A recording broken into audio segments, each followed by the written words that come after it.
السلام علیکم سسٹر، کیسی ہیں آپ؟ وعلیکم السلام سر، کیسے ہیں آپ؟ ٹھیک ہے الحمدللہ، بالکل ٹھیک۔ اللہ تعالیٰ آپ کو سلامتی عنایت فرمائے۔ تھینک یو فار کمنگ، شکریہ۔ آمین۔ سنائیں، حکم کریں۔ جی سر میں ایبٹاباد سے ہوں۔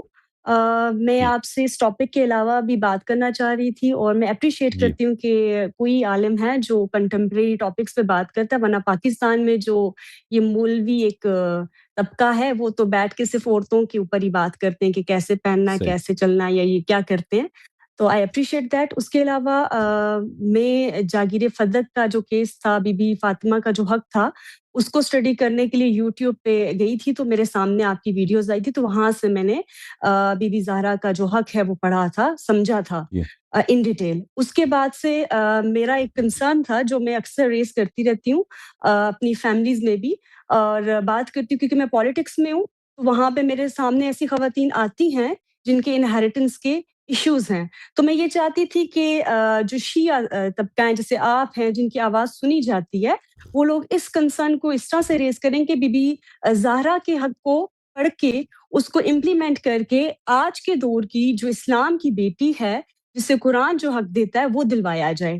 فار انسٹنس یہاں پہ ابھی ریسنٹلی پیچھے کیس ہوا تھا جس میں بھائیوں نے اپنی بہن کو ڈیڈ ڈکلیئر کیا ہوا تھا ان ناظرہ کہ انہیریٹنس کا شیئر بہن کو نہ دینا پڑے۔ تو اسی طرح سے میں مجالس میں بھی جانا شروع ہوئی تھی، تو جب میں مجالس میں گئی تو وہاں پہ مستورات کی سائٹ پہ اسپیکرز تھے، اور وہاں سے کہا جاتا تھا بی بی زہرا کے حق کھانے والوں پہ لعنت۔ تو یہاں سے سب محفل میں مرد بھی عورتیں بھی جو مستورات کی سائٹ ہے وہاں پہ بولتے ہیں کہ بے شمار بے شمار۔ تو میں وہاں پہ بیٹھے یہ سوچتی ہوں کہ اسی ملک میں بیٹھے ہوئے جو بے شمار لعنتیں بھیجنے والے لوگ ہیں، یہ اپنی بہنوں کا حق کھا کے بھی بیٹھے ہوئے ہیں، تو وہ مائک پہ بیٹھا ذاکر یہ کیوں نہیں کہتا کہ صرف وہ لعنت کریں جنہوں نے اپنی بہنوں کا حق بھی نہیں کھایا ہو۔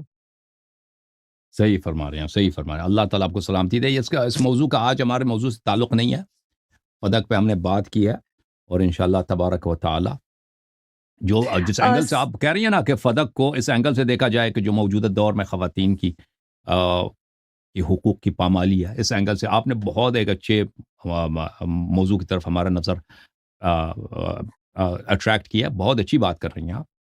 انشاءاللہ یہ بہت سوچنے کی بات ہے، اور چاہے کہ اس موضوع پہ بہت محنت کی ضرورت ہے، اور کہ موجودہ دور میں پاکستان میں یا انڈیا میں یا ویسٹ میں خواتین جو ہیں ان کے ساتھ جو غلط برتاؤ ہوتا ہے، تو حضرت زہرا سلام اللہ علیہا کا کے ساتھ جو حکومت اس وقت کی حکومت نے کیا تھا، اس پس منظر میں دیکھا جائے تو بہت اچھی بات کر رہی ہیں آپ۔